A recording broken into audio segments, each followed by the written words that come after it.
Hello, everybody. This is G, and welcome to the SitRet Podcast, the modern military gaming podcast. And with me today is Jim, and it looks like it's just a two-person recon team today, as Ralph is off writing background and getting ready for his Ghost Ops RPG, and Chris, I think, might be buried under a ton of snow there in the Great White North of Canada. Hopefully he'll join us here soon. So, Jim? Yes, ma'am. How you doing? Good. It is that time. So, anything hobby-wise before we get into the meat and potatoes of the podcast? Oh, yeah. I've actually been building some miniatures, getting started on some Deutsches Afrika Korps miniatures, 28 millimeter from Warlord. I'm starting a little riverine assault boat. And, some other projects going on, some modern warfare going in our weekly web games that we've been playing recently. Excellent. So yeah, I've been staying busy. So tell me about this boat. Okay, the boat's kind of a weird story. Last year, I took my girlfriend for Christmas. She has a big thing for SeaWorld. So she's like, whenever I ask her what she wants for Christmas, she's like, I want to go back to SeaWorld. We've been there like 400 times by this point. She still just wants to go to SeaWorld. That's fine. So we go to SeaWorld, and in one of the gift shops, I see this little, I guess it's supposed to be like some sort of whale rescue boat. Like the boats that you see on some of these shows where they go out and they try to chase off, Japanese or Norwegian, illegal whaling boats or whatever, and try to protect the whales or whatever, because It's in SeaWorld, and whatever. And I'm looking at this boat, and it's got a quote-unquote, I'm doing air quotes now, you can't see. It's got this quote-unquote, water hose cannon, because, everyone's seen those shows, on the bow of this little assault boat. And it's just a cheap little 50 caliber machine gun that they have painted blue. It's a kid's toy. I mean, it like floats in the bathtub. It had a little propeller and a little AA volt battery or something that, buzzes around. Yeah. So it was like $6 on clearance. So I said, what the heck? I bought it. Took it up to my dad's house recently. My dad has, the ultimate, when Lloyd goes to sleep at night and he has these feverish dreams about terrain building, he dreams of my dad's workshop. My dad's workshop is just ridiculous. It's like a former 6-car garage, converted garage. It's bigger than most people's houses. It's definitely bigger than my house. Definitely bigger than my house. So he's got all these great, power tools and, actually like industrial grade, equipment that he uses for his job or whatever. So I go up there and I'm like, hey, let me go ahead and so I took this boat, stripped off all of the whale rescue stuff, cut it down to the water line, mounted it on a nice, smoothed out piece of cabinet wood to make a nice base out of it. Got some hot glue, got the hot glue to look like the ripples of the water as it's moving through the water. Because this, as humble a toy as this boat started out as, it's like I put some 20 millimeter guys on it as a size test. It's like a perfect 20 millimeter, the little doors that lead into like where the pilot house on the boat is. It's like a little it's the perfect size. The guys fit right in the door or whatever, and it's absolutely perfect. So I said, I'm going to just turn this into, long story short, I'm going to work on this. On this toy and see if I can rescue it, so to speak, and turn it into a proper 20 millimeter sort of an unofficial riverine assault boat, kind of a miniature for use with some of my 20 millimeter miniatures. Maybe for force on force, maybe for like a converted version of Skirmish Sangin. Projects like that. Excellent. The heavy lifting is done. Like I said, I do the heavy lifting when I'm up at my dad's workshop. Because, I have like modeling tools that we all have. He has like power saws, table saws, press drills, stuff that you can literally build a house with at 1-to-1 scale, So whenever there's something serious to do, that requires, wood or screws or like big time power tools, I do it when I'm at my dad's shop. And so all the heavy lifting is done. When I get done with my bolt action Afrika Korps Army that I got at the boot camp recently, which is about half done. So probably February, I'm going to get back to this boat and hopefully finish her up. I got a bunch of 20 millimeter heavy weapons, like some M60s, maybe some 50 cals I can put on the fore and aft weapon stations. Who knows what else? obviously painted up in like a jungle camouflage kind of a scheme. Maintain that clear hot glue wake sort of effect, which came out looking really nice, actually. I just have to make sure not to paint over it now. And of course, the base itself, right now it's just like a nice polished wood. I want to make that like, obviously like a gray green or a brownish green kind of a river, watercolor. Sure. And it should be a nice little a display piece, if nothing else. Who knows how often I get to use it on a table, because it's relatively large. It's almost a foot long at 20 millimeter. But wow. It'll be a nice little piece when it's all put together. That sounds awesome. Hopefully we can get some pictures posted up on the Facebook page so we can take a look at it. That'd be really a nice little project. Are you going to put it in the projects under OTT Beast of War as well? Are you thinking? Yeah, once I get a little more progress on it. Like right now I have like 3 photos of it. Like gotcha. the photo, the boat in the box, the boat like as it originally existed, and the way it looks now, which is like, page 1, chapter 1. When it gets to be a little bit more of a narrative, I'll go ahead and put something up. Again, it won't be like a true miniature, because obviously I didn't buy this from Spectre or any of the other, and it'll be a little rough around the edges, because again, it's a rescue toy is sure, really what it is. Sure. But it's like it's a cool project. Hey, can you take nothing and make something out of it or whatever? I didn't spend $50 on it or whatever. Mm-hmm. It'll be fun to see. It'll be fun to see what can come of it in the end. Oh, most definitely. Anytime you can do some kit bashing, it's amazing what people can take, from an unassuming toy at an amusement park, a theme park, and turn it into something totally different. So it's always a good project, and people like to see how it progresses. And, from your past work, you do really great work in converting things and building from scratch. So it'll be really interesting to see what you do with this. So well, it's I like to build things from scratch, because that way I have an excuse when it doesn't look as good as some people's miniatures. I can always say, well, it was just this is totally scratch built, or this was a toy from SeaWorld, so cut me some slack. Oh, that's awesome. Any hobby projects you're working on right now? For hobby, that's pretty much it. Those are my 2. I'm kind of assaulting the lead mountain, so to speak. Yeah. I'm really trying. I got some 20 millimeter DAK guys I got for Christmas last year that I was determined to finish before Christmas this year. And again, this boat and the new 28 millimeter German Army in Africa project left over from the bolt action boot camp. I'm really, really trying to, because you hear all these horror stories on the web. People have like a basement. They basically have a gaming store in their basement, or a storage shed, or a storage unit. And it's all, every time a new Kickstarter comes out, they want to go out and buy 10 more models or 10 more boxes or a whole new army. Yeah. And this game came out, and with a lot of sci-fi and fantasy, unlike historical, with a fantasy and historical setting, the army itself is completely what's the word? Like indigenous to that game. Like you buy a bunch of guys for Drowned Earth or something. Yeah. Okay, you can't really use those guys in Bolt Action or Flames of War. You as opposed to a Tiger, you can use that in almost any game, historical World War II game.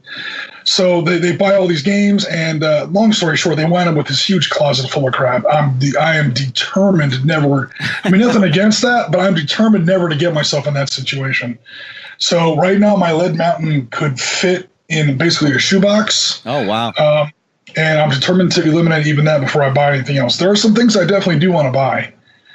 There are some big time projects I want to buy, but I'm really trying to be a little disciplined and clean out the old stuff first. Well, I am guilty as charged. I have a hobby room full of stuff. We actually have a separate walk-in closet full of stuff that needs to be built, painted, used, and some of it has been sitting there unopened for several years now. It's perfect example is Test of Honor, the samurai Japanese medieval warfare. I bought the whole kit and caboodle when they had their pre-order before the game was released, and unfortunately, it's just been sitting in the original shipping box. I haven't even had a chance to, put it together or do anything with it. And I hear it's a pretty good game, so it's on the list. Speaking of other lead miniatures, I pulled out my Ranger squads from Radio Dish Dash Skirmish Sangin that I got from one of the Kickstarters that I have to paint. I've got some squads of modern infantry. I think they're from Miniature Building Authority. I got from Kirk at a convention. I still have my 2 Razors that I have to put together from Spectre that I got at UK Games Expo 2 years ago. Oh man! You know, and that was before they really released them, so I got them early, and I haven't even had a chance to put them together yet. So unfortunately, life gets in the way a lot of the times. But you know, I think my New Year's resolution is to spend at least 1 hour a night, 30 minutes to an hour a night doing some hobby project. So right. I think that's a realistic goal. Do you have any New Year's resolutions, hobby-wise or game-wise? I'm one of those people that starts my New Year's resolution on December 1st. No, I really do, and it was literally 2-pronged, and I've kind of already talked about it. It was number 1, look, I want to buy Ryan's Leathernecks from Team Yankee. I really, really do. It's the Marine Corps 1980s, early 1990s set, and for Team Yankee, obviously, I will not be painting these in Germany jungle or whatever forest, NATO 4-color scheme or whatever. Right. I want to build a Desert Storm army. Okay, a historical Desert Storm army, because that kit comes with the M6083 with the ERA plates. I think it comes with the ERA plates. If not, I'll build them separately. But it definitely does come with the late model Marine Corps M60s, which the Marines were still using at that time, unfortunately. The Army wasn't letting us play with M1 Abrams yet. It's got the LAV-25. It's got the Humvee, the early model Humvees. It's perfect 1991 Gulf War stuff. I desperately do want to build that army sooner rather than later, first half of 2019. Especially with a lot of this stuff that's coming out right now for Fate of a Nation. We were talking a couple podcasts ago about what would your wish be? I swear I did not know this ahead of time. It's almost going to seem like I was cheating or whatever, picking something that I wanted in 2019 that Flames of War was actually, or I should say Battlefront was already doing. Mm-hmm. I haven't seen an official announcement yet, but whenever they do an unboxing for the new Fate of a Nation stuff, John or Jerry turn the box over and they don't point to it or they don't make note of it, but I notice it. I see it. And it says right there on the back of the box is the new website. It's, see if I can remember how it goes now. It's AIW _ Team Yankee _ whatever, battlefront.com or something like that. And it's okay, they finally did it. They expanded Fate of a Nation. And rather than doing it as a Flames of War sequel, they're doing it as a Team Yankee prequel. And they're releasing things like the Shilka. The Shilka they just did the unboxing recently on OTT. And again, the Shilka is something you don't see until 1973 war.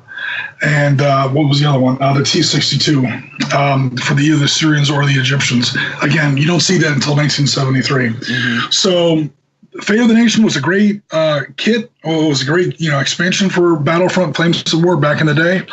For some reason, they picked 1967. Historically, not the most interesting war. There's really only maybe 3 battles in the whole war that are even worth setting up on a 15-millimeter table. 73 is a different story, but 73, the technology changes quite a bit to where, honestly, I don't think the Flames of War system would handle it very well. So I think what they're doing is they're doing it as a Team Yankee prequel, and that's where I think the sweet spot is. Long-winded way of saying that's definitely some more stuff I definitely do want to buy. I've always wanted to do 73 in some sort of 15-millimeter miniature. Sure. Set up some late M48s, the M48 A5s, those are the Magog 5s, I think.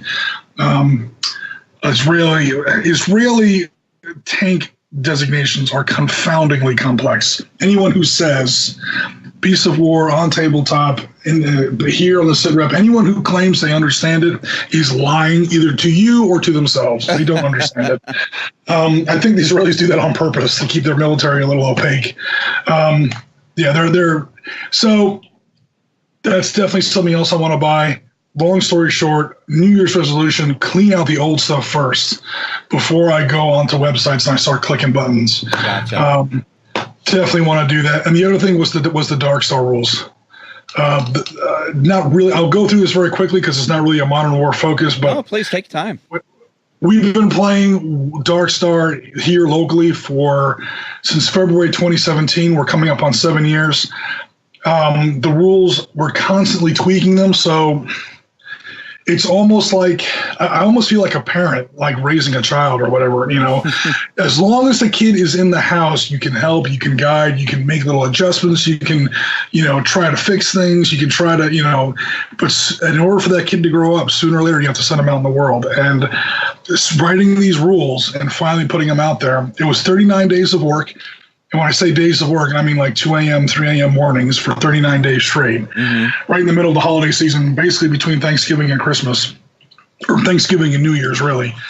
But again, once the Let's Play went out, some YouTube videos went out, the project's site really got reinvigorated. People on multiple platforms my email was just filling up with, where are these rules? Where are these rules? Somebody please write down these rules. I said, fine.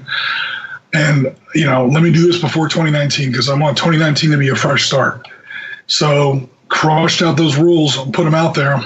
And, people are starting associated projects on the Beasts of War site. People are starting new YouTube videos now on the site. Umbermancer has his own video now. We're doing it on roll on a D20. We're doing it on virtual tabletop. We're doing it in web conference. The next step is probably Twitch, to where we can actually put it out in front of a wider audience. Check out the projects page on tabletop.com if you want to download the rules yourself and give it a try. We play live just about every weekend. Reach out to me if you want to get in on that, anybody, either to play or to spectate. We are, it's definitely blowing up now that the rules are out there. And again, it's version 1. The rules are going to have to get tweaked eventually again anyway, but really wanted to put that first big stake in the ground as far as getting the rules really out there. Sure. Take the best possible swing at it. It doesn't include everything. It doesn't include orbital installations, planetary assaults, ship-to-ship boarding actions, all the stuff that we do, in Dark Star on the table. The rules couldn't possibly include everything. It doesn't include all the factions. It's only got about 30 of the first wave, I'm calling it the first wave classes of warships. There's over 100, plus like 14 different types of orbital and ground installations and all this other stuff going on. But it's a big first step, and we wanted to get that out there. We wanted to get that straightened out. Again, to just make sure that 2019 is a nice, clean, fresh start going forward. Nice.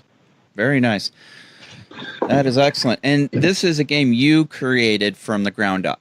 This isn't something you tweaked or anything like that, but this is something you had an idea and brought it to fruition, and you just published the rule book as a download link and everything like that. So, I mean, that's quite impressive. That is quite because designing a game is not easy. I don't care what anybody thinks, So No, it's not. It does borrow some degree from some games back in the 80s. I think all games borrow from somebody, So people who are, playing hardcore, like FASA, Star Trek Tactical Combat Simulators, the old Renegade Legion games, specifically Centurion, Interceptor, and Leviathan. Starfleet battles, again, the old FASA games back from the 70s, 1980s. Battletech back from the 1980s. It does borrow scraps, from these other systems and kind of Frankensteins them together. Yeah. I don't think any game is completely original.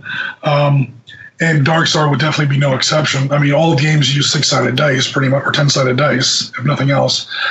So we do. There are influences. That was kind of the point. We sat down with our local group and we said, you know what, we want to create our idealized perfect. If we could just wave a magic wand, what would be our ultimate? Because we were all sci-fi fans. We want our ultimate starship combat game. Well, we like this about Star Trek. We like this about Star Wars. We don't like this about Battlestar Galactica, Space Battleship Yamato, Lost Fleet, the Harrington Honor series, both versions of Battlestar Galactica. I probably already said that. All the old Star Trek games. Eve, Mass Effect, 20 or so different franchises, from everything from anime, comic books, TV, movies, novels, you name it. We pulled it in, we put it in the blender, we mixed it around, and we kind of cherry picked what we liked, and we spaced what we didn't like, and we wound up with a system that we really enjoy. And it's been a little bit of a journey to kind of put it out there so everybody can give it a swing. It's having a great response. We're a little limited in our bandwidth as far as like how much exposure we can get. Sure. But wherever it is landing, it's growing. I just have to figure out a way to maybe, like I said, Twitch is probably the next big step forward. Anywhere it lands, it's growing. Yeah, the seeds are landing on fertile soil. It's an old school 1980s kind of a crunchy, war game. This is not a Kickstarter game that you can play in, 20 minutes. Your first game will probably take you 3 or 4 hours, but I think one of the reasons it's really getting this kind of response is certainly not everybody, but a big chunk of the gaming market, the gaming audience, it kind of misses these games that actually challenge you a little bit. These old school kind of chess games where, you have to stop and think really about where you're going to move and where you're going to fire, because 4 turns down the line and on the table, that's going to be 2 hours away. That's really going to affect you. It's really going to either benefit you or really, bite you in the caboose, so to speak. You really got to think ahead. And especially if you're up against a good player, it's really going to be a tight experience. That's not a lot of games nowadays, I'm sorry to say. Not universally, but a lot of games out there are just way too, two-page rule books. Here's your rule sheet. Here's a couple charts. Here's a couple cards. Have fun. Yeah, admittedly, you can play in 20 minutes and you can have your first couple of games in a couple hours, but after that, you're going to be bored with it, because the game doesn't have a lot of depth. Dark Star will take you a while to get started and to really sink your teeth into it, but you'll be playing it for years. It's a game with no bottom. Excellent. Especially since we're not even done rolling out the rules yet. Like this was version 1, and there's a lot more that I just could not put in the book. The book is 146 pages as it is, and it's the basics. It is really the basics. So yeah, we'll definitely see where that goes going forward. Excellent. And I know you, besides Dark Star, you do many other games that you do your conferencing, web streaming, and we know we've talked about possibility of Twitch streaming some of your games, that relate to modern military, like the Arab-Israeli war and some of the other things. So I know you're working on, and then the Vietnam, your Valor and Victory. So, and possibility of some Desert Storm, I totally up to you. So, I mean, there's some programming that's going to come from there. And then speaking of other programming, you're going to start having your own little series, if you will. You want to mention that? That is correct. Sure. So the command team here, so to speak, at the Situation Report, or SITREP, we've been kicking around some ideas for some additional content. So again, you are the CO here, G. So definitely correct me if I'm wrong. I am your humble S3 staff operations officer. From what I can understand, these podcasts are going on every 2 weeks. Yep. And we're trying to come up with some piece of content that can kind of bookshelf in between those semi-weekly kind of podcast releases. So Chris is working on some stuff. We know Ralph is working on his Ghost Ops RPG that he wants to start Twitch streaming out to a bunch of people. And my contribution to that was going to be, I think we settled on the Operations Center or the Ops Center. Yep, Ops Center for a name. Okay, so there's going to be an every 2 weeks kind of video series called the Operations Center, produced by myself. And what this is going to do is people who are familiar with me from, Beasts of War on Tabletop, it's going to kind of take the place of where those articles used to be that I used to produce on that website. And what it's going to do is it's going to take a historical look at modern military wargaming. So when we say modern wargaming, we're talking about post-1945. So it's not going to deal with World War II. It's going to be everything forward from World War II. Probably the earliest possible piece I would do would be the Greek Civil War. Although we won't start there. And it would go straight all the way through to, what happened yesterday, what's happening today, and what could potentially happen tomorrow, stopping short of near future science fiction. It obviously won't go that far forward. So anything between, say, 1950 and 2020 or 2025, maybe even 2030, it's going to cover in there from a historical perspective. It's also going to take a look at these things from a strictly wargaming perspective. We're never going to forget our roots. These won't just be, Oriskany, likes to pretend that he's a defense analyst at the CIA or whatever. He's going to tell us how, 1967 Six-Day War should have gone down. He's not going to tell us about, it's going to be a lot more, it's going to stay with a wargaming focus. And it's going to take a look at things from a slightly more command tactical or operational perspective. So a little bit more of the high level. High level meaning like higher command level. There's, 3 other people on the team, potentially more in the future that are going to stick very heavily with the hobby side of things and the skirmish tactical, WYSIWYG games, one-on-one, one figure equals one operator kind of war game. Mm-hmm. And that's, I don't want to step on anyone's, I want to leave plenty of elbow room for everybody. So we're going to be looking at things operational and command tactical. These are unit-based games. One piece equals a fire team or a squad or maybe even a whole platoon.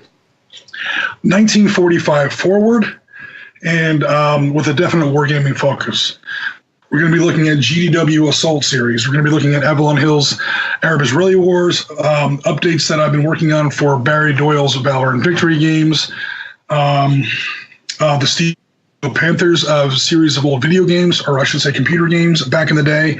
There's probably a couple where I'm forgetting off the top of my head. Toshash Miniatures, Tactical Combat Middle East.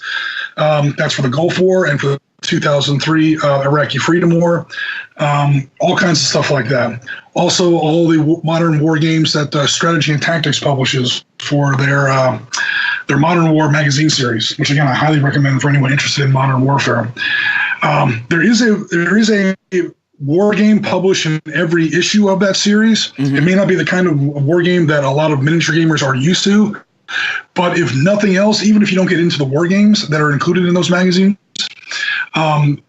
the ideas for background, the amount of military and military intelligence and military operational data that gets poured into those magazines is actually quite startling. You'll get ideas for wars because everyone's doing Iraq, everyone's doing Afghanistan. What about Angola, 1968 or something? Or how about India? Yeah, India versus Pakistan, the Valley of the Patents, they called it. There's all these little nook and cranny wars which in some ways is part of what makes modern wargaming, kind of fun, is the fact that there are all these tiny little, bush conflicts, Nicaragua. How about the soccer war? 1982, El Salvador versus Honduras, I think. That war started over a soccer game. I'm serious. There's these tiny little wars that you can do that, hey, when you put it up on the site and you put it up on the tabletop or Beast of War or Facebook or, who knows where you're going to put it, one thing you can say is nobody else is doing this. That's true. I've never seen a project about the 1982 soccer war. You could be the first. And you learn about these kind of things from this magazine. So these are the kind of conflicts that we're going to be covering in the Operations Center. I'm not 100% sure when they're going to get started. I could probably start my first one this weekend. We have a long weekend here in the States. So I might be able to get started on the first one. I'm thinking about the first 4 parts of this to be about the Arab-Israeli conflicts. Nice. 1956 to include Operation Musketeer. That's the British Navy, Royal Marines, and the French paratroopers were getting involved in that as well. Israeli versus Egypt when Nasser tried to nationalize the Suez Canal in 1956. That's the first big Arab-Israeli war besides the actual Israeli War of Independence, 1948 and 49. We can probably come back to that one later, but that's much more of a guerrilla war that takes place earlier in the 40s. But 56 is an actual battlefield war.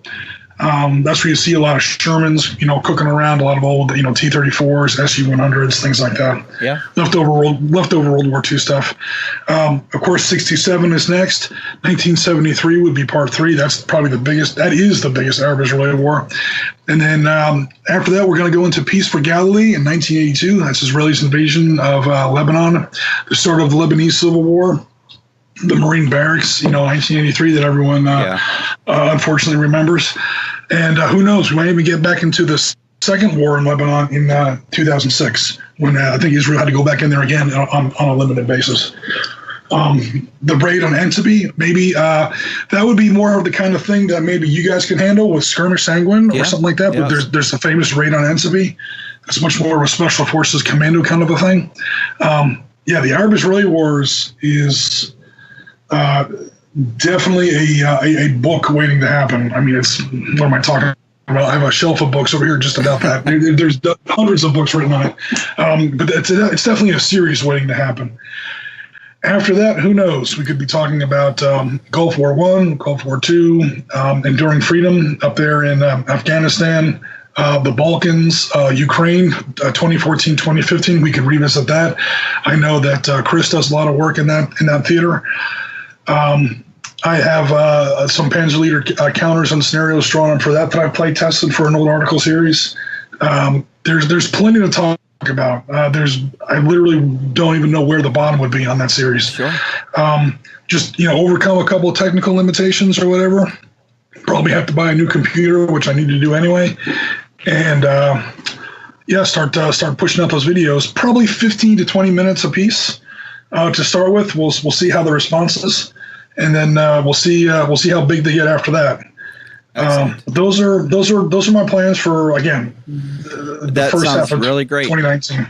And while you were talking about different theaters of conflict, one of the ones that's always interested me and that fits into this category is the French involvement in Indochina. Oh yeah. Leading up to obviously American involvement in Vietnam and Laos and Cambodia and all that. So I would love to see you explore that area as well. You did an excellent article series on the Tet Offensive. So, you put that spin on it, and, I think it leads so much meat for people to get ideas for gaming scenarios. A lot of the smaller conflicts you talk about that, from many years back, and gives so much more variety to different games. And there's so many systems out there that you can use. And we're going to, in future episodes, we're going to do I have a set of rules I want to talk about today. It's a 2-page rule set, but we're going to, when everybody's together, we're going to talk about many different rule sets and start getting into the meat and potatoes of gaming in the modern era. And I know we all have a copy of the Ultra Combat Normandy rules, which is going to feed into the Ultra Combat Modern rules from the Kickstarter from Dish Dash Games, Radio Dish Dash, the guys behind Skirmish Sangin. So I know Jim's got his copy to kind of break down from the historical, technical aspect, if you will. And then, Chris is going to look at it from his aspect. We're all going to look at it from our aspect. Chris being former military, me being former military, Jim's former Marine. We kind of count that. Okay. So, we're all going to get together and we're going to do a round table on that and see where it fits our needs, what we think, how it plays. Obviously we won't have a lot of games on it, but, we can kind of get perspectives on it. So we want to get more into the meat and potatoes of games. So you guys can decide if this system or game is right for you. So, Jim, that's an exciting series. I have to say. The book, that Ultra Combat book, I haven't had a chance to actually read it yet, but I do have it, and I have kind of looked through it. And the book, just from a design perspective, looks great. It looks amazing. A nice blend of detail combined with clarity. You can tell just by the graphic layout or whatever. Yeah, it's very. It's definitely a high quality product. Again, I haven't tried the game yet, so I can't give it like an actual full review, but it just looking at the book, it looks great. Yeah, it really does. So let's talk a little bit news, and then we'll do some rules and game discussion. So news-wise, Spectre Miniatures has ramped it up again. They have 2 big items that have come out, and Ralph asked me to make sure we hit on these. The first one being that they have gone in kind of, if you will, partnership with Black Site Terrain, which is now making a series of modern terrain. It's MDF terrain, and they have what they're calling an Arabic hotel. It kind of reminded me of the Olympus Hotel. If anybody's ever heard that name before, it's from Black Hawk Down, or the Olympic Hotel, from Mogadishu from '93. So it looks really good. I'm trying to bring it up here. So they have a whole new set of modern terrain, and they posted it on their site on Facebook as well several days ago, and I'm like, wow, that's really impressive. That'll make a really nice table. And then like 2 days later, Spectre posts that they have now gotten to a partnership with Black Site, and they're going to be like their UK distributor. So you'll be able to order that terrain online from Spectre, so which is amazing. I'm trying to figure out where Black Site is from. Guess I should have looked that up first. But I don't know. Well, if you're looking for that, let me fill up some space while you're looking for that.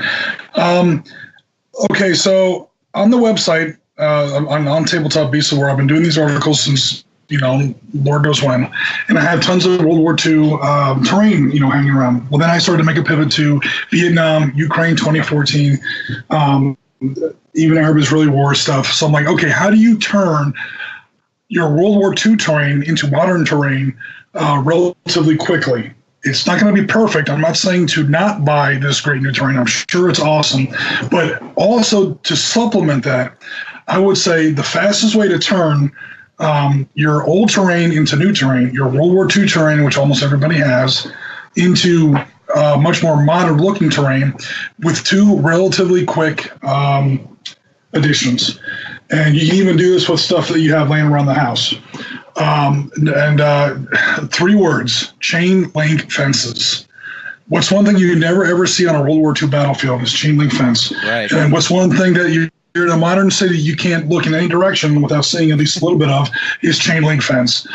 Chain link fence, you get some wooden dowels, you get some, depending on the scale, you can use, I play in 15 and 20 mils, so I use something relatively small.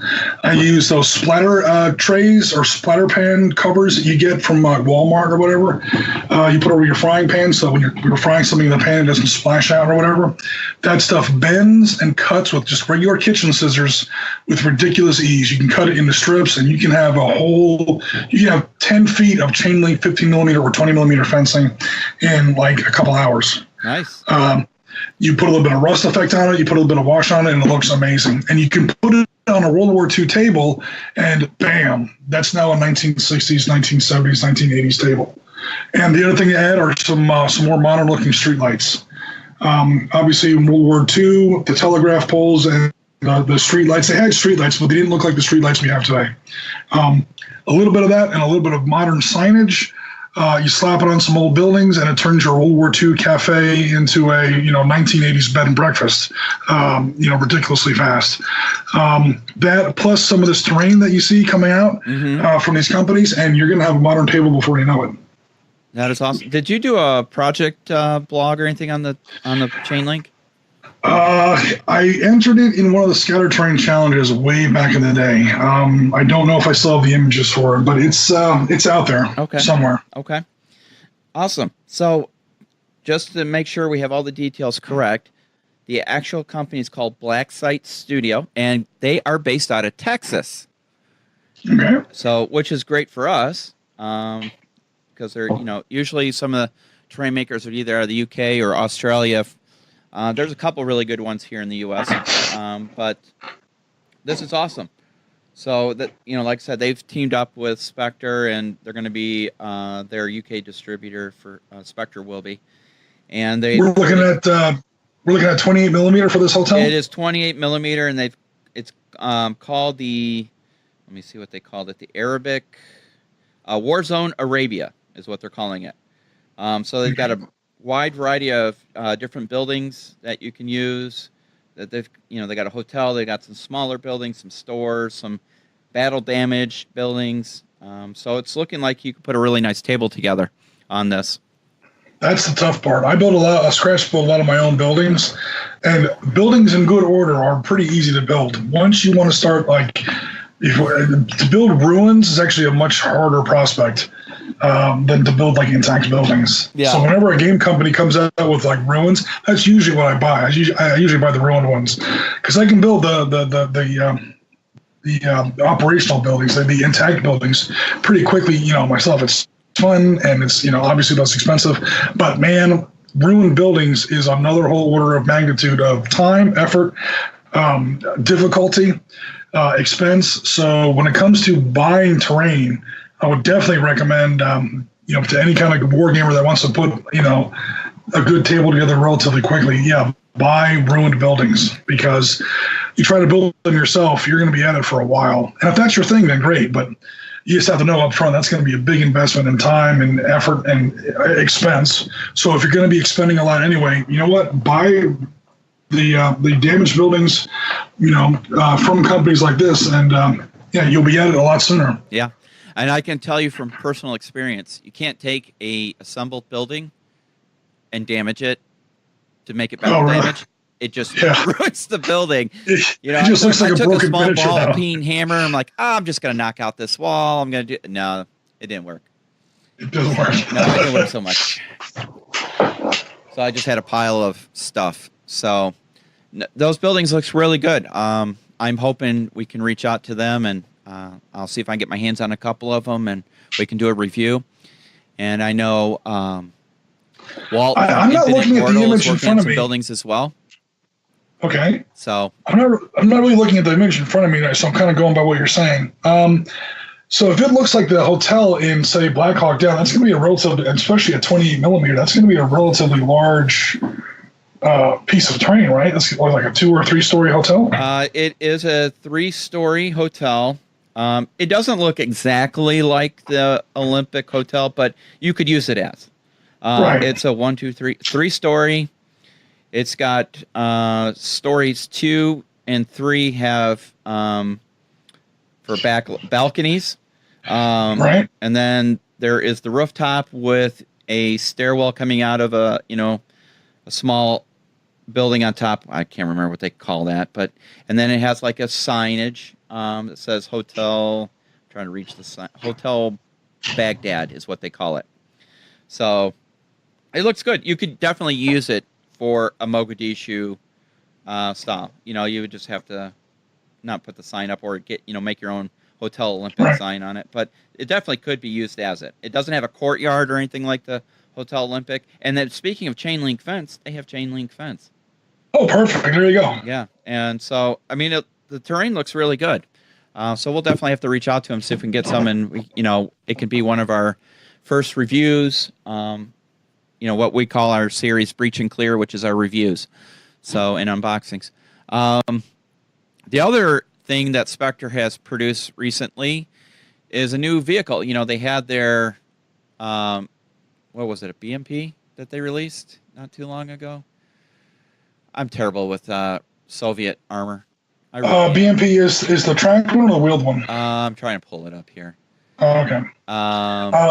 BMP 1, 2, or 3 are their tracked APCs, and the BTR series are their wheeled. Yeah, it's a BTR. Okay, yeah, those the wheel IFVs. Yeah, it's a BTR. And again, it depends on who you're talking to, what those two terms mean, but I use APCs for tracked vehicles, IFVs for wheeled vehicles. That's not exactly universal, but comments below.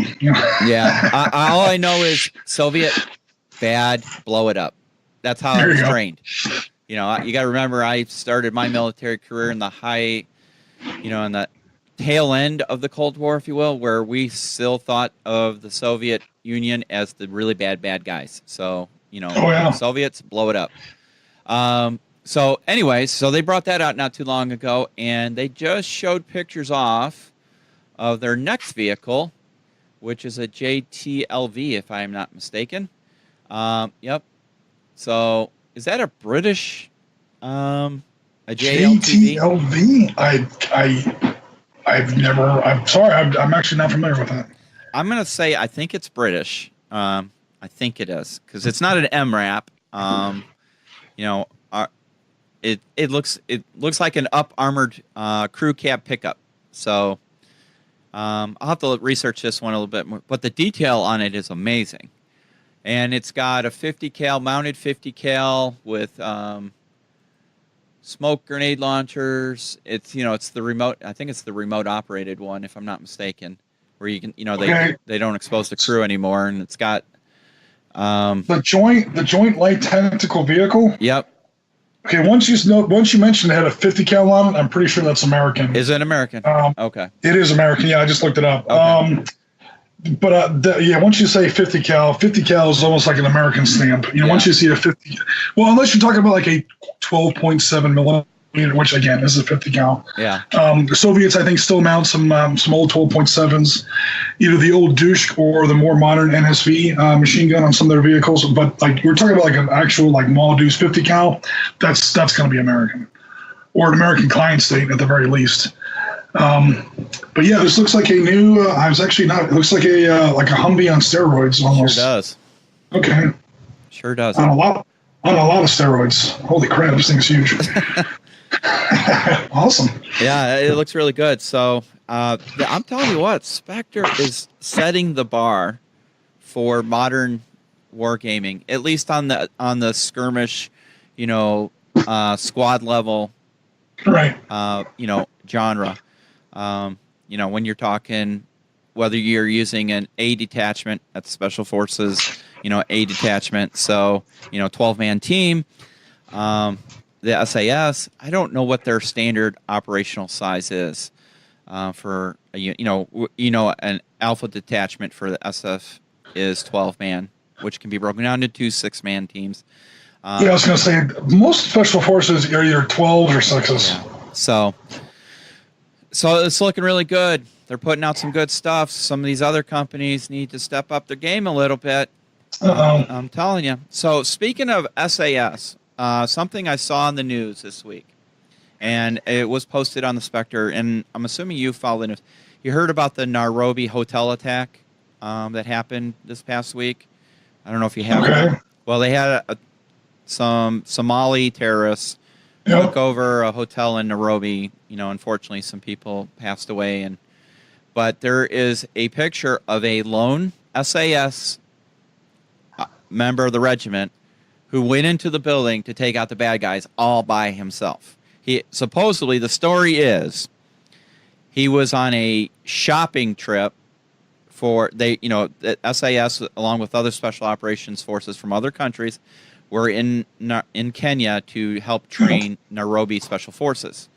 So he had gone into Nairobi to do some shopping or some other administrative stuff, saw the commotion, heard what was going on, ran back to whatever vehicle he had, which had his kit in it. He kitted up and went into the building to do business until the Nairobi Special Forces, anti-terrorists, whatever teams could get there and help clean up the mess. So I'm telling you what, That's SAS crazy. do not mess around. They never have. They're almost like the original Special Forces. Oh, yeah. They've been around. The LRD, we talked a lot about this back at the boot camp because that was Operation Crusader was literally the first time the SAS was ever used. And they didn't even call the SAS yet. It was there was a long range desert group which was not the SAS. They get confused a lot, but then it was like this special service brigade or something. They weren't even technically the SAS yet. And that was the reason we were talking about them at the boot camp. So they go back to late November 1941. Now, that first mission was a bit of a disaster, but they quickly found their feet, and they've never looked back. They're definitely yeah. And as far as Kenya goes, that's obviously a former British colony. Those ties remain strong, even in the post-colonial period or whatever. So I'm not surprised at all to hear that the SAS still has a presence, or at least some eyes, somewhere in Kenya. I'm actually more surprised to hear that Somali, I guess these are like Somali militia, Somali rebels? Supposedly they're tied into Al-Qaeda. Okay. You know. So I was going to say, because that's much more of an international organization. Yeah. So the old Somali warlords that we see in Black Hawk Down and so on. That's much more of a local effort. So apparently they've been kind of co-opted by Al Qaeda or maybe even ISIS. Who knows? I mean, I'm completely conjecturing here. Some more international kind of organizations. Yeah. Yeah, to be going abroad, so to speak. I mean, Kenya is like literally right next door, off of Somalia's southern border there. But nevertheless, it's outside of Somalia, which is actually a little unsettling. It is. It is. That conflict is spreading out. Kenya is always. Kenya, since the 60s at least, Kenya hasn't been like it's not like, Mulberry Street, but it's been, especially for Africa, it's been a relatively peaceful country. Outside of, there were some terrorist attacks here in the late 90s or whatever during Clinton's time. And of course, the wars back in the 60s. Yeah. So it's actually kind of, sad to hear that Somalia's troubles are starting to spread out further south into a new country. Yeah. Well, supposedly there was some political agenda behind it where they were blaming our current president, for something he said. So who knows? But, the point is this SAS operator went in and took care of business, which just goes to show you that they still can handle business. I mean, look at, what was it? Was it the Iranian embassy in London? All right. When they went in and cleaned house there as well and showed the world, what it is that they do best. So what's crazy is that it was a lone guy. I mean, those guys are trained to fight in teams. Yeah. And of course, Green Berets and Navy SEALs and SAS, GS-G9, even guys from the other side like Spetsnaz or whatever. I mean, they're all, obviously natural badasses, so to speak, but they're also military units that are trained to fight as a team. So I don't think that. Obviously I wasn't there, but I don't think he went into that building lightly. That I'll have to read more about the situation. I would say the situation had to be actually pretty severe, where he felt compelled to walk in there alone. That's not something that's in his. I don't know the guy, but it's not something that's in an operator's. They don't see themselves as Rambo. I'm going to go in there and I'm going to kill everybody because I'm awesome or whatever. Right. They're like, where's my team? Where's my? They're trained and they think in terms of team and squads and military tactics. So for him to do what he did, I mean, God knows, kudos to the guy. Lord knows how many lives he saved. But the situation had to be pretty serious for him to feel like he had to take that action while more conventional forces, you mentioned Somali special forces, Kenyan special forces, had time to respond.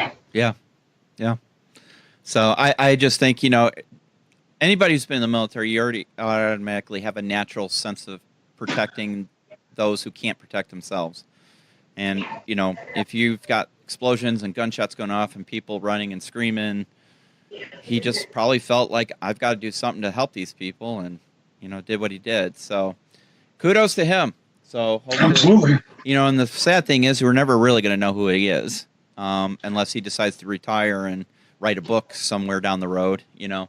So but that's fine. Those type of people that go into those units don't do it for the glory and recognition. So all right, let's talk a little bit of rules. So the first thing I want to talk about is I have a set of rules called Danger Close. It's from Empress Miniatures. It's a modern skirmish wargame rules. It's based on squad level. The rules are 4 to 15 individuals with historical organization and equipment defined in the game as follows. So, you have a character's name, obviously, what they have, skills and drills, the character's native ability on the battlefield. Goes from 1 to 5, low to high, 3 and 4 are average for trained soldiers, 5 is elite. Armor, the level of character's armor, this is heavy, light, or none. According to these rules, standard current UK, US style body armor is heavy, special forces style is light. And then morale, primary weapon, a secondary weapon, and grenades. So it's based on, I believe, D20. Yep, D20. You have an action table. It's cost and action, so let's see here. Let's see, characters activating order, skills and drills. So your skills and drill determines who activates first. Obviously, the higher it is, the you're going to activate before somebody else. Okay. This is like. Go ahead. I'm sorry. Go ahead. No, go ahead. This is like the D20 like role playing system. Yeah, kind of like. Or is it just dice. using? Okay, it's just using a D20 dice. Just using a D20, and moving it's clear, slightly difficult. It's a very, like I said, it's a front and back of one page. It was written by Matt Moran back in 2015. There's some hand-to-hand combat rules. There's some morale, some support. You've got mortars, obviously, that's going to be off the table, helicopters, off-board sniper, off-board MGs, something called show of force. Each extra unit engaging an enemy adds 5 stress. So there's like some stress. If you're looking for a fast popcorn-type game, this is one that you could use. I think it's free download now from Empress, if I'm not mistaken. When it first came out, you ordered it, and I ordered it thinking, all right, I'm going to get these amazing rules, and it came as a one-page laminated thing for like 10 pounds.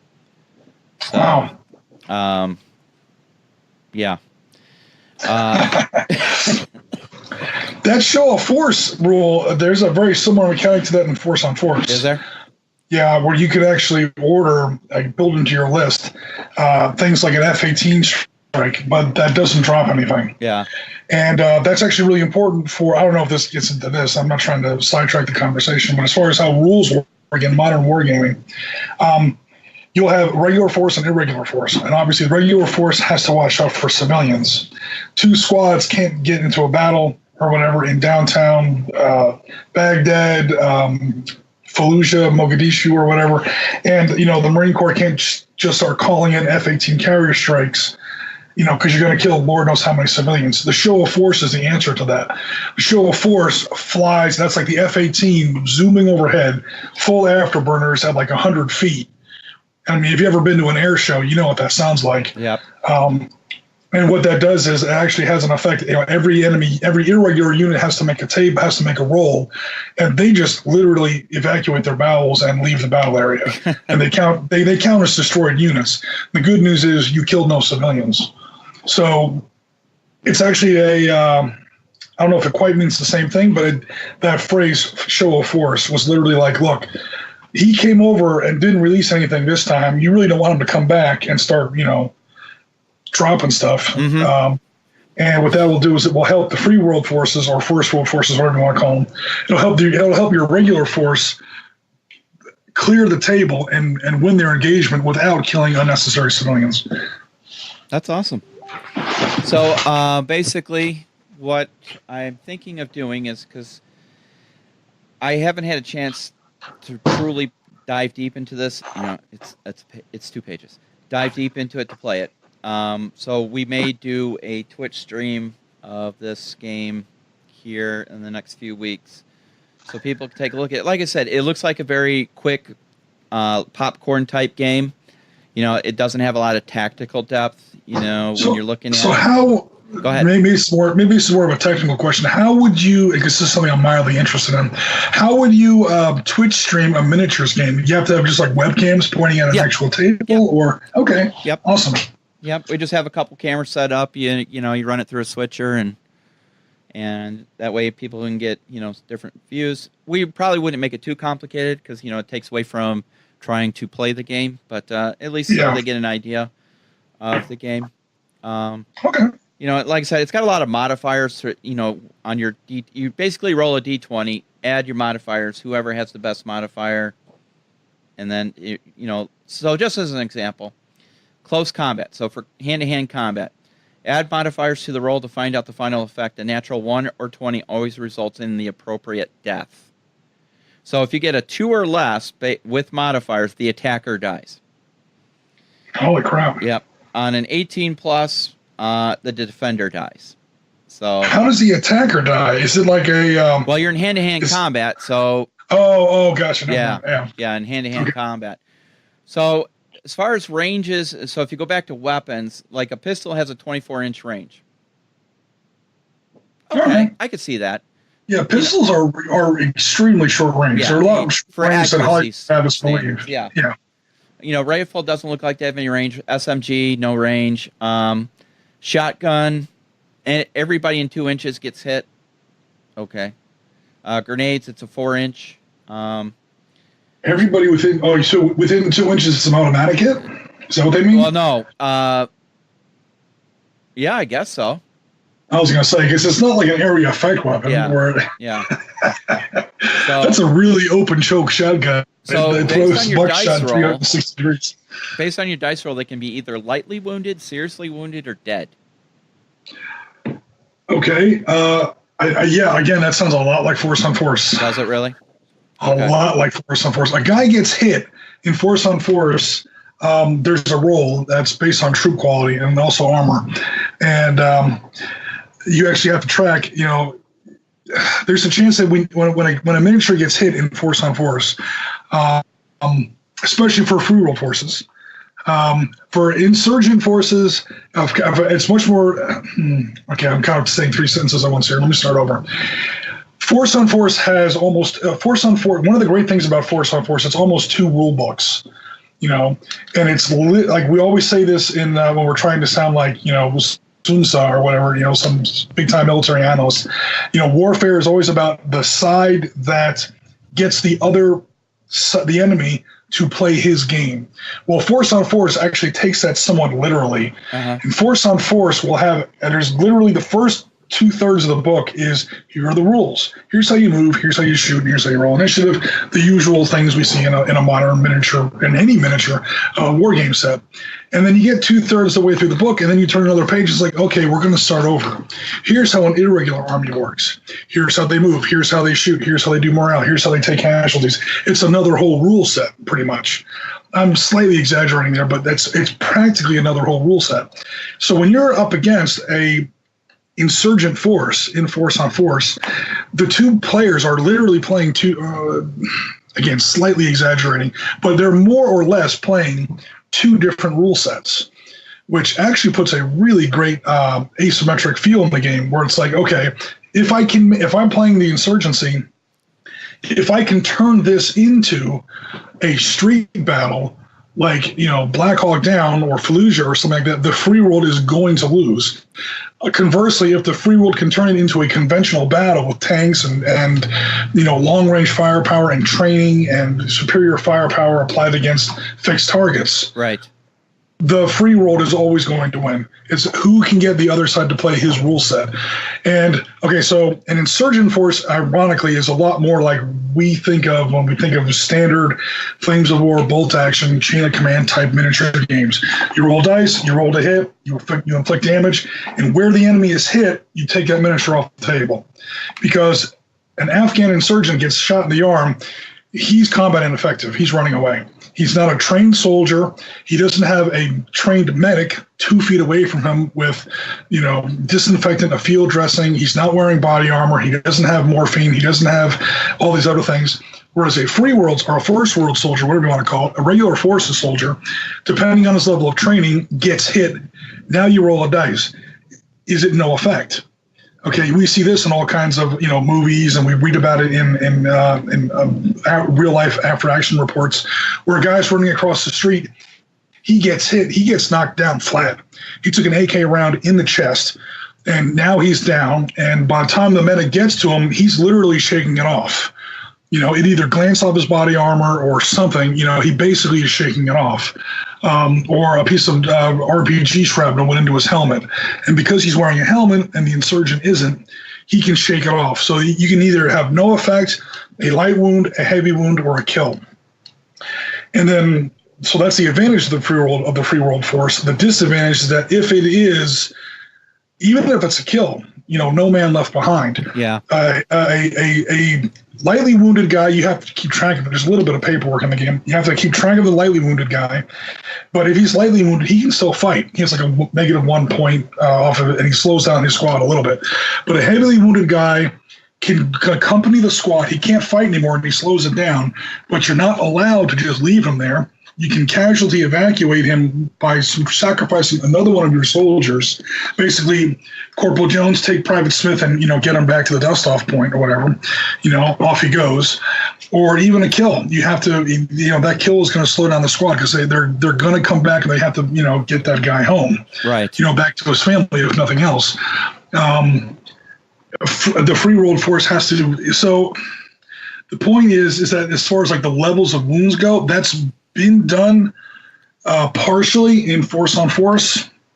I say partially because the insurgency, they leave their dead in the street and they don't care. And if a guy gets wounded, even if it's only a light wound, it's all considered, combat ineffective because he gets shot through the hand. He's not getting paid. He's out of there, and he doesn't have all the, the morale, training, and medical advantages that the first world soldier has. So any hit on an insurgent force makes them, combat ineffective, much more like a traditional miniature game. Whereas the free world forces seem like their casualties behave a lot more like what you're talking about here in this game. That you're discussing. Interesting. So we'll have to give this a try and see what happens. I want to get through the whole process of seeing how it flows because I'm looking at the injury chart. You have light, serious, dead, and I'm trying to figure out, can you be lightly wounded more than once? It appears not. So basically what it looks like is if you're lightly wounded once and you get wounded again, it automatically becomes a serious, unless it's a dead. So it's like you go one column up each time you get hit. So I don't know. Well, I'll have to see what happens. If anybody out there has played this rules, we'd be interested in hearing from you. Make sure you mention it in the comments. Otherwise, we'll get a game together on it. So before we wrap up for today's show, one of the things I thought about that since you and I have both attended the Team Yankee boot camp and we've had experience playing the game, what would you do to make the game better for you? If you could sit down with the guys from Battlefront and say, Phil Yates, and go, this is what I think would make the game over the top for me. Right. What would you say? A lot of it they've already done, to be perfectly honest. We wrote an article series on Team Yankee a little while ago where we kind of hit this point rather repeatedly, so I won't belabor it here. But on a very quick summary level, anyone who sits down to design a game based on Team Yankee is almost by definition in something of a tough position. Okay, Team Yankee, the novel, Harold Coyle, 1988, I believe. When he wrote the book, he was a major in the U.S. Army. He was in tanks, actually. He was a U.S. Army armored either ops officer or an XO. I think he was an ops officer because in the book, the S3 ops officer is like the hero in everything he does. He's always right. He's like the Jedi of the book. So I think he was an ops officer.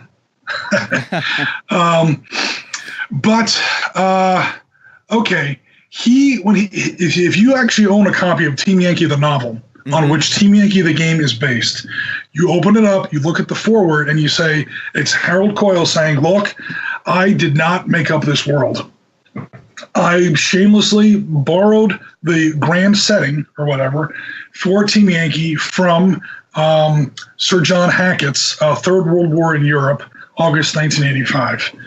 So that was the universe, so to speak, in which he set the Team Yankee novel. So when you're playing Team Yankee, spoilers, you're not really playing Team Yankee. You're playing Third World War in Europe, 1985. Sure. Especially if you're playing the Dutch, the French, the British, the East Germans or whatever, the expanded universe, so to speak. Okay, great. The problem is, this book it sat on the desk of two presidents. The guy was the former commander of NATO forces up in Brussels, General Sir John Hackett. So he is not a lightweight as far as, he knows what he's talking about. So obviously his book is looked on as a, authority on the subject. The problem is that book was published in 1977, which means he wrote it in 1975 or so, when 1985 was the dark and distant future. And he made a lot of guesses. Educated guesses, probably the best educated guesses any man could make at the planet at the time, but nevertheless guesses. And some of those guesses turned out to be wrong. So when you're making a game based on Team Yankee, you're almost in an unenviable position. Are you going to make a game that is almost intentionally inaccurate from a alternate historical perspective? In other words, are you going to try and make a game that does not perfectly show what 1985 Battlefield would have looked like? Or are you unfaithful to the source material? They chose the former. And they had, U.S. M1s fighting T-72s, like exactly what probably would not have happened, and so on and so forth. Unless you're in the extreme south of Western Germany, then you're in a different group of Soviet forces that would have used T-72s, but that's all in the article series. The good news is, as soon as they came out with this book and the initial rollouts, they then said, okay, they came out with what I'm talking about specifically is the Red Thunder supplement, where they rolled out tanks like the T-64, which is a much better choice than the T-72. They then made the further correct decision, and when you actually look at the cards, we're talking about detailed rules information, the cards of the T-64 actually make it a better tank than the T-72. T-72 is a tank that the Soviets almost never wanted to use. It was built almost exclusively for the export market. Starting with the T-62 back in the early 60s, the Soviet tank evolution divides into two forks. Okay, they started building tanks for their army and the tanks they were going to export to everyone else. T-72 belongs to that latter group. That's mostly for export. Some T-72s do eventually make it into Soviet force usage, especially in the mid to late 80s when they're trying to bridge the gap between the T-64 and the subsequent T-80. But really, the T-72 was never meant for Soviet use. And it shows in its design. It is an atrocious tank. It really is abominable, to the point where even the Russians won't use it if they have any choice in the matter. They go straight from the T-64 to the T-80. And these are the kinds of things that Team Yankee, Red Thunder, and some of the other subsequent materials that they've come out with since then show this. And this is where they're starting to pivot away from the original source material, i.e. Team Yankee the novel, and into what 1980s armored warfare would have, God forbid, actually looked like. Sure. At least between, Germany and major NATO units in West Germany. So they've made the first big round of correction. So as far as like things that I would suggest for them to do, they've actually already done it. They're doing a really great job on that. The only other thing that I would really do with Team Yankee, and this isn't even a thing that I would do, that I would suggest that they do, like to republish the game or make any kind of modifications or updates or supplements, is just me personally on my table, I would play it in 6mm. Oh, really? Okay. Or even smaller. Most of the problems that a lot of hardcore tacticians or would-be tabletop tacticians have with games like Team Yankee is the scale between the units, the vehicles, the terrain, and the ranges of the weapons. This isn't even just a Team Yankee thing. This is with Force on Force or even Iron Fist Publishing's Battle Group. I always underclock the scale by at least one notch. So if the game is written for 20mm, I play it at 15 or even 10. If the game was written for 15, I go down to 10 or even 6. Or down to hex encounters or who knows what. I'll play the game on a much smaller scale than it was originally published for. Sure. And that alleviates a lot of the problems as far as like one of the things that people complain about in Team Yankee are what they call tank parking lots. You get 5 T-72s on a 4-foot table, and they're almost going to be parked bumper to bumper because they're these big, awesome, 15mm gorgeous models or whatever, and people love to paint them, and they look amazing on the table. But by the time you put them on a realistic, I don't want to say realistic from a gaming perspective, like not everybody can play on a 20-foot table or whatever, On a practical gaming table, I remember at the Team Yankee boot camp, we had 6 Hind gunships on 4x4 tables, and the rotors on those things are like 8 inches across. You literally could not put your Hinds end to end on the 4-foot table, and when the rotors were hitting each other. Right. I want to see helicopter pilots actually do that in real life. Nope. The rotors are literally like interlocking with each other like gears and a clock, you know. And again, it's just that by the time you make the miniatures a certain scale, and you keep a true scale, and then you try to put it on what most people would consider a practical gaming table in their garage or their dining room or gaming club or whatever, it starts to look really strange.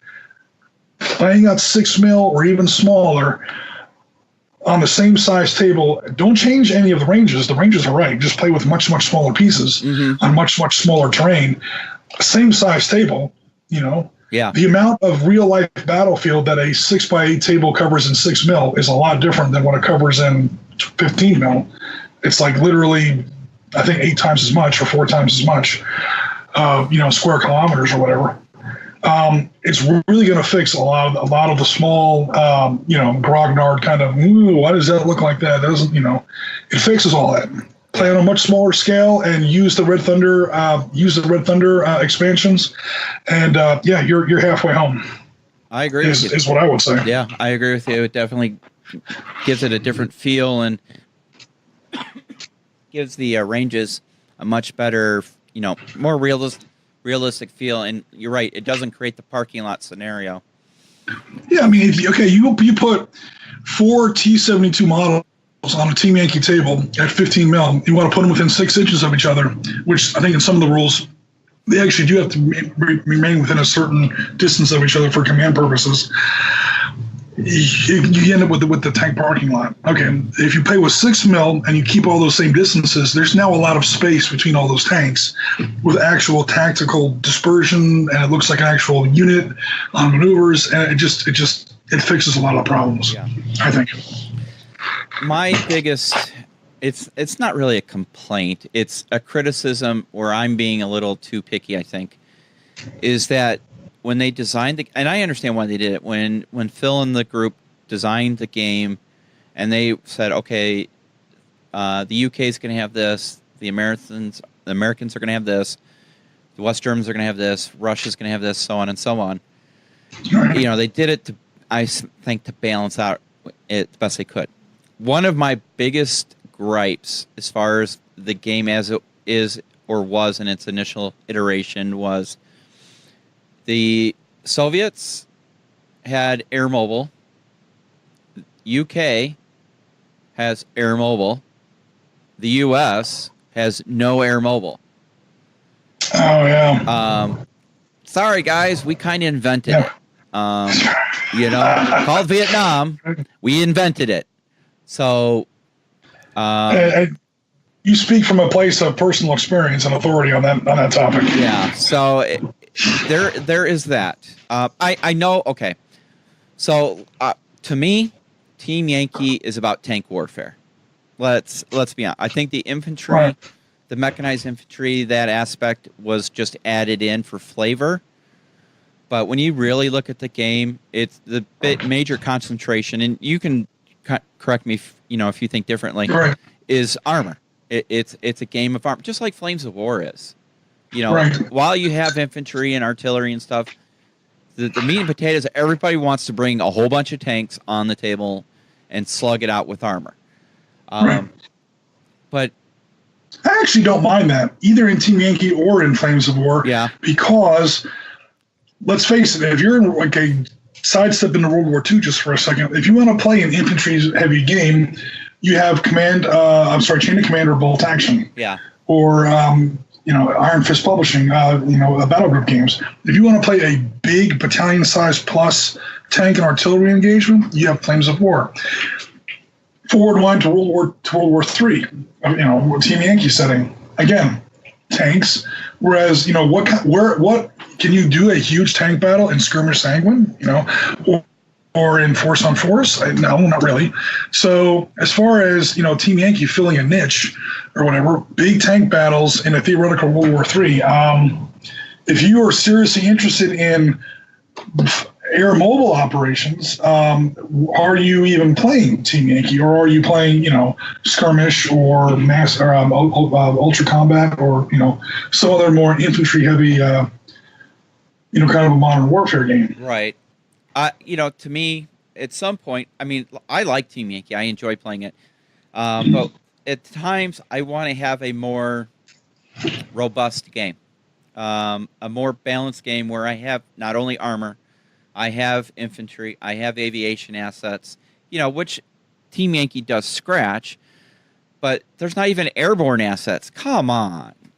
Right. You want to drop the 75th Ranger Bat behind enemy lines to capture a supply depot or an airfield. I granted, now when we're talking something like that, 15 mil, you can't do it. It would be, the scale is just off because you don't have enough real estate on a table to honestly do that unless you're going to say the front line is right at the edge of your table. Right. So your allies are not even on the table as far as the front line, if you will. And so the whole table is the enemy's, rear area, and you're dropping in and then doing, those type of actions. So you can make it work. Now, if you go down to 6 mil, 10 mil, yeah, obviously you can do it, make it a little bit easier. So everything's flexible. I don't know. We invented Air Mobile. Gosh darn it. I'm with you. And again, I'm not trying to, argue against you. In fact, if anything, I'm trying to propose solutions. Oh, yeah. And even staying within Battlefront and their Flames of War / Team Yankee line, I haven't had a chance to look at the new release, but I know it's out there. I have seen the old release, but American Air Mobile is handled pretty heavily in NOM. Yeah. Tour of Duty initially, and then the later NOM supplement that came out in February 2018. So I don't know if you could kind of boost those rules out of NOM, or maybe this is why they didn't include, because they don't want to endlessly repeat themselves or feel like they're just like rehashing old terrain or whatever. Sure. But maybe that's why they didn't include it, because they're like, look, we can only include 3 or 4 things per faction for Team Yankee, and the Americans, quite honestly, already have Air Mobile covered, helicopter infantry operations well covered in the NOM supplements. Maybe we should go a different direction with the Americans in Team Yankee. And if players are interested in using Air Mobile units, American Air Mobile units, they can either adapt the British ones or they can use the American, the rules out of the Vietnam supplement. Early 1970s to early 1980s isn't that much of a stretch. Maybe some of the helicopters are different. I don't know where you would find 1 to 100 Blackhawks, but were Blackhawks even around at Team Yankee timeline, strictly speaking? Yeah.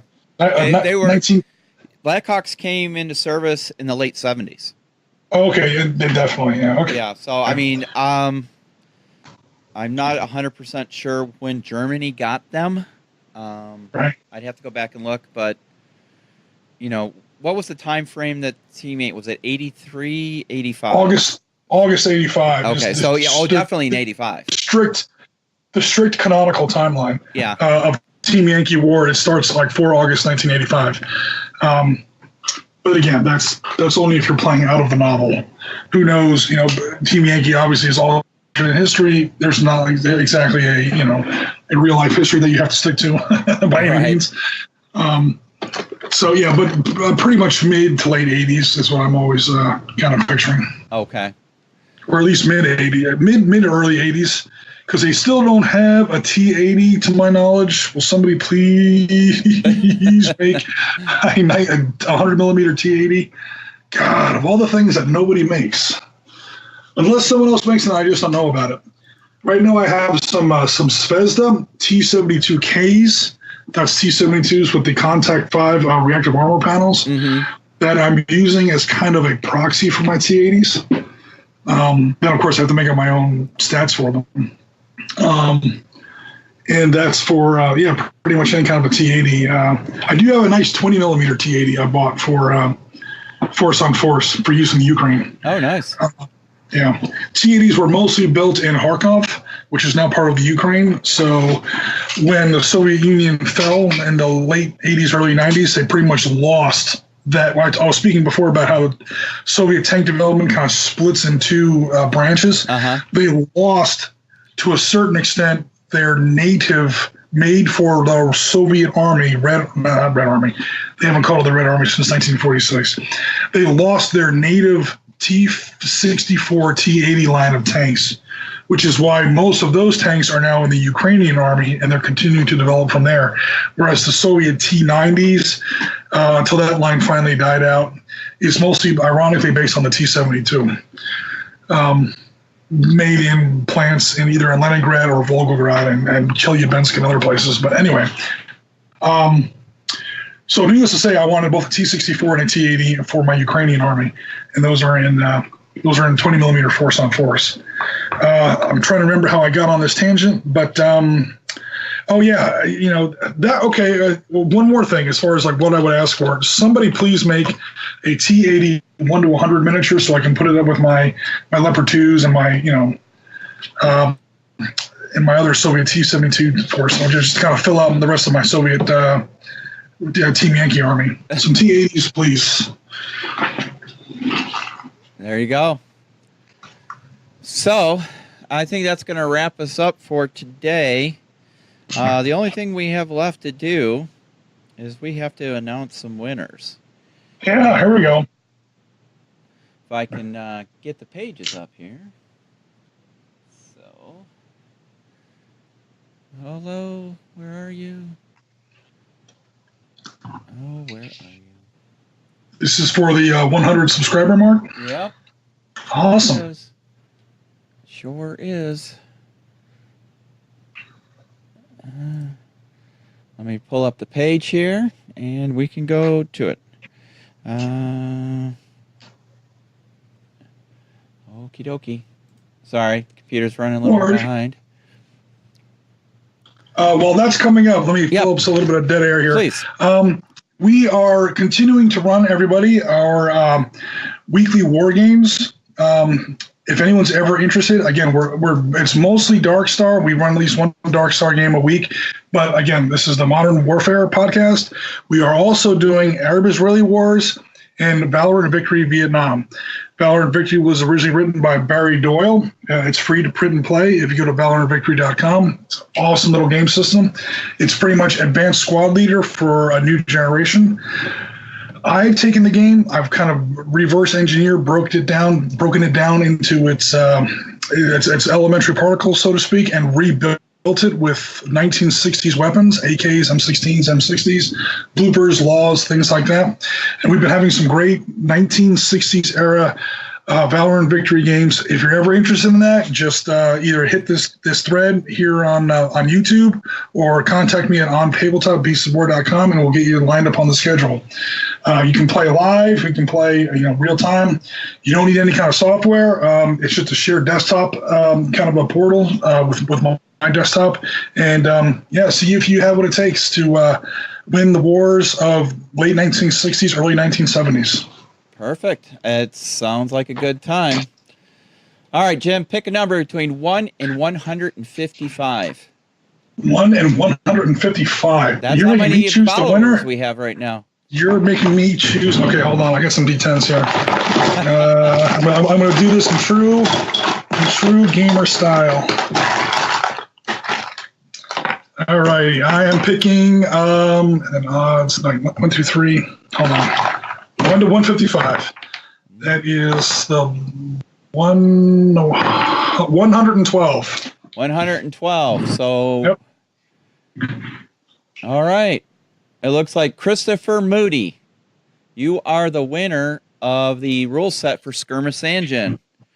There you go. Congratulations. Congratulations. So we'll message you and to get your contact info, and we will go from there. All right. Now we got to move on to the YouTube. And right now we have how many? 104 subscribers. Yay. Ready. So, all right, there's no real way to dice 140. You know what? I'm going to do this in Excel here. Hold on. Excel? Okay. Yeah, a random between, because if I do a percentile dice, it robs those last 4 people of a chance. So let me not do that. So, okay, rand equals rand between 1 and 104. Okay, F9 to execute. Okay, we're looking at number 49. Number 49. Okay, let me pull up the list here. And where is everybody?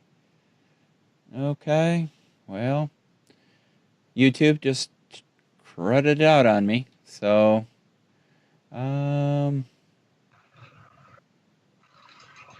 where are you? All right, well, that one we'll have to get back to because it's not bringing it up. So we'll post it in the comments below. So whoever wins, congratulations. That was YouTube subscriber number 49. YouTube subscriber for number 49. All right, guys, we'll reach out to you. That winner will win a set of Games and Gears paintbrushes. They're really nice. I own several sets of them. They're really good premium brushes. So we'll contact that winner. And Jim, thank you very much for joining us on episode 2 of season 2 of the Sit Rep podcast. Awesome. And I am really looking forward to all your projects. It's going to add a lot to this podcast and this channel. So I appreciate all your hard work. And we'll get Ralph and Chris back in when they come back from their little projects in the next episode. And remember, we have Twitch. We'll be airing typically on a Thursday night or Thursday afternoon, depending on what part of the world whoever's broadcasting. That'll be our Present Arms. That is our hobby show. And then eventually we'll be airing not only Jim's specials, but CQB, Close Quarters Battle. That'll be our Let's Plays. And then we have Breach and Clear, which is our unboxings and reviews. That'll be coming out in the near future. Ralph's Ghost Ops, and a couple other projects down the line. So keep, subscribe to this channel. Tell your friends. We also have merchandise that you can buy, some really cool T-shirts and coffee mugs and things like that.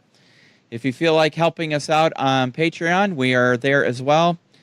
We have a couple different levels that'll get you different things.